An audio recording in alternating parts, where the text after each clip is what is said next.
Hello dear students, मैं दीपक कुमार महतो के group of ITI के ऑनलाइन क्लासेस में आपका स्वागत है। आज के क्लास में मैं आपको कुछ इम्पॉर्टेंट ऑब्जेक्टिव क्वेश्चन के बारे में बताऊंगा जो कि आपके आने वाले एग्ज़ाम के लिए काफ़ी इम्पॉर्टेंट है और इसके अलावा फ्यूचर में अदर कंपटीशन में भी ये क्वेश्चन आपको काफ़ी मदद करेंगे। आज का क्वेश्चन फिटर ट्रेड के ट्रेड थ्योरी के होंगे और ये क्वेश्चन सेशन 18-20 यानी कि जो अभी सेकंड ईयर में है उनके लिए काफ़ी इम्पोर्टेंट है। तो चलिए बिना किसी देरी के चलते हैं क्वेश्चन के तरफ।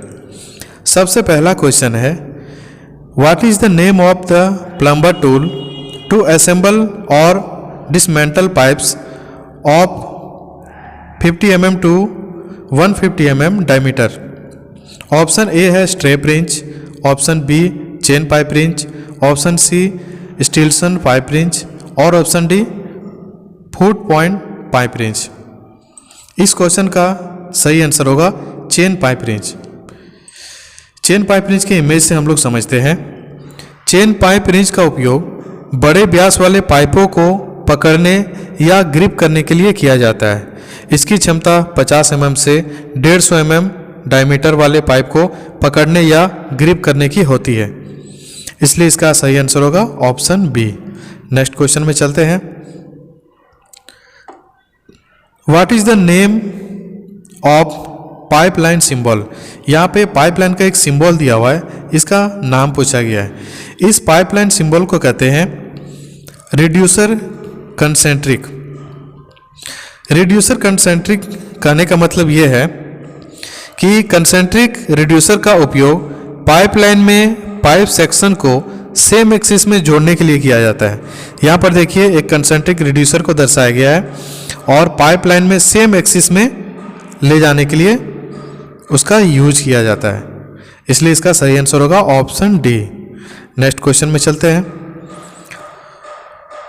What is the type of visual pipe inspection at 30° angle between the plane of vision and surface. दृष्टि और सतह के विमान के बीच 30 डिग्री कोण पर दृश्यपात निरीक्षण किस प्रकार का है। इस क्वेश्चन का सही उत्तर होगा डायरेक्ट विजुअल टेस्टिंग।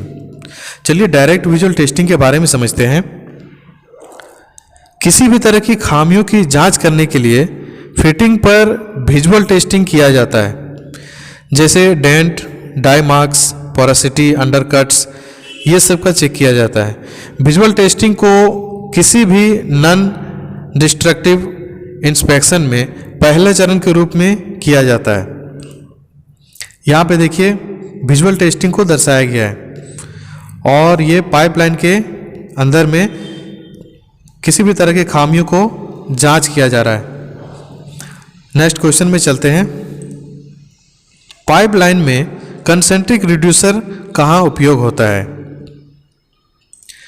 सबसे पहले कंसेंट्रिक रिड्यूसर के बारे में समझ लेते हैं। एक कंसेंट्रिक रिड्यूसर का उपयोग एक ही एक्सिस पर पाइप सेक्शन या ट्यूब सेक्शन को डिफरेंट डायमीटर में जोड़ने के लिए किया जाता है और इसका उपयोग वर्टिकल पोजीशन में किया जाता है, इसलिए इस क्वेश्चन का सही आंसर होगा option A vertical. Next question में चलते हैं। पानी के नल में एक्स के रूप में चिन्हित भाग का नाम क्या है। यहाँ पे देखिए पानी का नल है और ये इस भाग का नाम पूछा गया है। इस भाग को कहते हैं वाल्व सीट।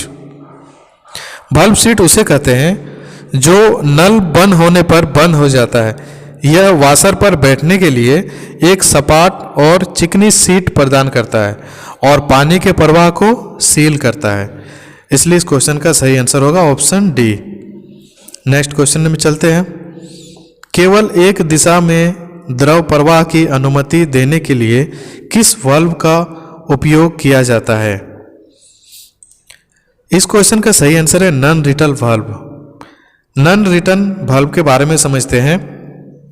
पाइपलाइन में पानी को केवल एक ही दिशा में ले जाने के लिए नॉन रिटर्न वाल्व का प्रयोग किया जाता है। इसे प्राय ब्रॉन्ज से बनाया जाता है। यहाँ पे देखिए इमेज में भी दिखाया गया है, इसे कहते हैं non return valve. Next question में चलते हैं। फिनिश्ड ट्यूबुलर सतह पर किस प्रकार के रेंच का उपयोग किया जाता है? फिनिश्ड ट्यूबुलर सतह पर हमेशा स्ट्रैप रेंच का उपयोग किया जाता है। यहाँ पे इमेज में देखिए स्ट्रैप रेंच दिखाया गया है। स्ट्रैप रेंच का प्रयोग फिनिश्ड ट्यूबुलर सरफेस पर बिना क्षतिग्रस्त किए उसे पकड़ने या मोड़ने के लिए किया जाता है। नेक्स्ट क्वेश्चन में चलते हैं। एक्स के रूप में चिन्हित भाग का नाम बताएं। यहाँ पर एक पाइप कटर का इमेज दिया गया है और पाइप कटर में इस एक्स वाले भाग का नाम पूछा गया है। इस भाग को कहते हैं कटर व्हील।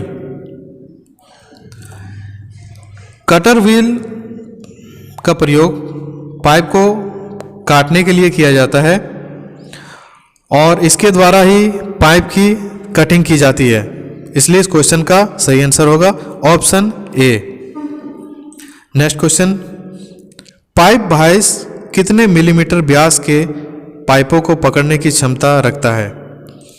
इमेज से देखिए ये एक पाइप वाइस है और इस वाइस के द्वारा पाइप को अच्छी तरह से होल्ड किया जाता है और इस पर किसी भी तरह के ऑपरेशन किए जाते हैं। और पाइप वाइस की जो क्षमता होती है वो 63 mm तक होती है, यानी कि 63 mm तक के डायमीटर वाले पाइप को ये होल्ड कर सकते हैं, उसे ग्रिप कर सकते हैं। नेक्स्ट क्वेश्चन में चलते हैं।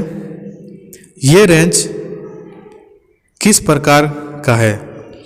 यहाँ पे इमेज में देखिए एक रेंच दिखाया गया है और इस रेंच का नाम है स्ट्रैप रेंच। स्ट्रैप रेंच, इसमें एक मेटालिक स्ट्रिप होता है जिसमें ट्यूबुलर सरफेस को आसानी से ग्रिप किया जा सकता है। इसका प्रयोग फिनिश की हुई ट्यूबुलर सरफेसों पर किया जाता है जिससे फिनिश सरफेसों को खराब होने से बचाया जा सके। इसलिए इसका सही आंसर होगा ऑप्शन बी। नेक्स्ट क्वेश्चन में चलते हैं। चेन रिंच के साथ उपयोग किए जाने वाले पाइप का न्यूनतम व्यास क्या है? यहाँ पे देखिए चेन रिंच दर्शाया गया है और चेन रिंच में ये जो पाइप का इस्तेमाल करते हैं यानी कि हैंडल के रूप में, इसका न्यूनतम व्यास कितना होता है? इस क्वेश्चन का सही आंसर होगा ऑप्शन बी, यानी कि इसका न्यूनतम व्यास 50 mm होता है। नेक्स्ट क्वेश्चन में चलते हैं। पाइप डाई द्वारा काटे जाने वाले बाहरी पाइप थ्रेड की सीमा क्या होती है? पाइप डाई ऐसा साधन है, ऐसा डिवाइस है जिसके द्वारा पाइप पर बाहरी थ्रेड काटा जाता है और पाइप डाई से थ्रेड काटने की जो सीमा लिमिट होती है वह 1/4 इंच से लेकर के 4 इंच तक की होती है, यानी कि वह पाइप पर 1/4 इंच से लेकर के 4 इंच तक के साइज के थ्रेड्स बना सकते हैं। इसका आंसर होगा ऑप्शन बी। नेक्स्ट क्वेश्चन है। एक्स के रूप में चिन्हित भाग का नाम क्या है? यहाँ पे देखिए एक पाइप रिंच दिखाया गया है और इस रिंच में इस भाग का नाम पूछा गया है। इस भाग को कहते हैं एडजस्टिंग नट और इसी एडजस्टिंग नट के सहायता से हम लोग इसके जॉ को अपने आवश्यकता अनुसार अलग अलग डायमीटर में, अलग अलग माप में सेट कर सकते हैं और अलग अलग तरह के पाइपों को होल्ड कर सकते हैं। नेक्स्ट क्वेश्चन में चलते हैं। पाइप के प्रवाह की दिशा को मोड़ने के लिए किस पाइप फिटिंग का उपयोग किया जाता है? पाइप की दिशा को मोड़ने के लिए एल्बो का यूज किया जाता है। यहाँ पे देखिए इमेज में एल्बो का इमेज दिखाया गया है। पाइपलाइन के कोण या दिशा को बदलने के लिए एल्बो का उपयोग किया जाता है। आमतौर पर 90 डिग्री या 45 डिग्री के कोण में एल्बो का प्रयोग किया जाता है। इस क्वेश्चन का सही आंसर होगा ऑप्शन सी। नेक्स्ट क्वेश्चन में चलते हैं। किस पाइप फिटिंग में 90 डिग्री और शाखाएं व्यास में समान हो सकती है। इस क्वेश्चन का सही आंसर है टी जॉइंट। चलिए टी जॉइंट के बारे में समझते हैं। यहाँ पे देखिए इमेज में दिखाया गया है T joint pipe fitting angle 90 degree का होता है और इनके ब्रांच का डायमीटर भी बिल्कुल समान होता है। यहाँ पर देखिए इमेज में दिखाया गया है कि पाइप फिटिंग में ये जो टी जॉइंट है इनमें 90 डिग्री का एंगल भी होता है और इनका जो डायमीटर होता है वो भी समान होता है, सेम होता है। नेक्स्ट क्वेश्चन में चलते हैं। यह पाइप फिटिंग क्या है? यहाँ पे देखिए एक पाइप फिटिंग को दर्शाया गया है, इसे कहते हैं कैप। पाइप कैप सुरक्षात्मक उपकरण के रूप में कार्य करता है और विभिन्न आकृतियों के पाइप सिरों की रक्षा के लिए डिजाइन किए जाते हैं। पाइप कैप का उपयोग करने का मुख्य उद्देश्य कनेक्शनों को वाटरप्रूफ करना है। इस क्वेश्चन का सही आंसर होगा ऑप्शन सी। यहाँ पे देखिए दिखाया गया है कि कैप का प्रयोग हम लोग किस तरह से पाइप कनेक्शन, पानी के कनेक्शन को बंद करने के लिए करते हैं। चलिए नेक्स्ट क्वेश्चन में चलते हैं। यह पाइप फिटिंग क्या है? यहाँ पे इमेज में देखिए एक पाइप फिटिंग को दर्शाया गया है, इसे कहते हैं रिड्यूसर। रिड्यूसर एक प्रकार का पाइप फिटिंग है जो पाइप के आकार को एक बड़े बोर से छोटे बोर तक कम करता है।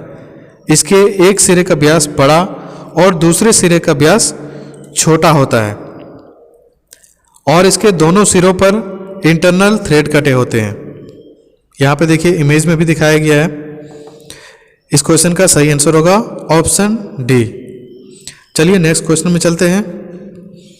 प्रवाह को नियंत्रित करने के लिए किस वाल्व का उपयोग किया जाता है और इसे केवल खुला या बंद स्थिति में रखा जाता है?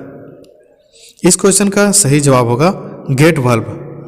देखिए इमेज में यहाँ पर गेट वाल्व दिखाया गया है। गेट वाल्व को पाइपलाइन में वहाँ पर प्रयोग किया जाता है जहाँ पर पानी का बहाव एक ही दिशा में और सीधा करना हो, और गेट वाल्व वहाँ पे उपयुक्त होते हैं जहाँ पे पानी का प्रेशर बिल्कुल कम हो और उनका बहाव तेज हो। नेक्स्ट क्वेश्चन में चलते हैं। यूनिवर्सल कपलिंग का उपयोग कहाँ किया जाता है? यूनिवर्सल कपलिंग का उपयोग ऑटोमोबाइल व्हीकल में सबसे ज़्यादा किया जाता है। यहाँ पर देखिए इमेज के माध्यम से भी समझिए। जब कनेक्ट की जाने वाली शाफ्टों के एक्सिस परस्पर क्रॉस करते हो तो यूनिवर्सल कपलिंग किया जाता है। इसमें दो योक्स लगे होते हैं जिनके साथ एक पिन फिट की रहती है। इन पिनों के एक्सिस एक दूसरे के समकोण में होते हैं और उसी के अनुसार ये क्रॉस होकर के चलते हैं। नेक्स्ट क्वेश्चन में चलते हैं। वाहन प्रोपेलर शाफ्ट पर किस प्रकार के कपलिंग का प्रयोग किया जाता है? वाहन प्रोपेलर शाफ्ट में यूनिवर्सल कपलिंग का प्रयोग किया जाता है क्योंकि इसमें कनेक्ट की जाने वाली शाफ्ट के एक्सिस परस्पर क्रॉस करते हैं। यहाँ पर देखिए इमेज में भी दर्शाया गया है। इस क्वेश्चन का सही जवाब होगा ऑप्शन डी।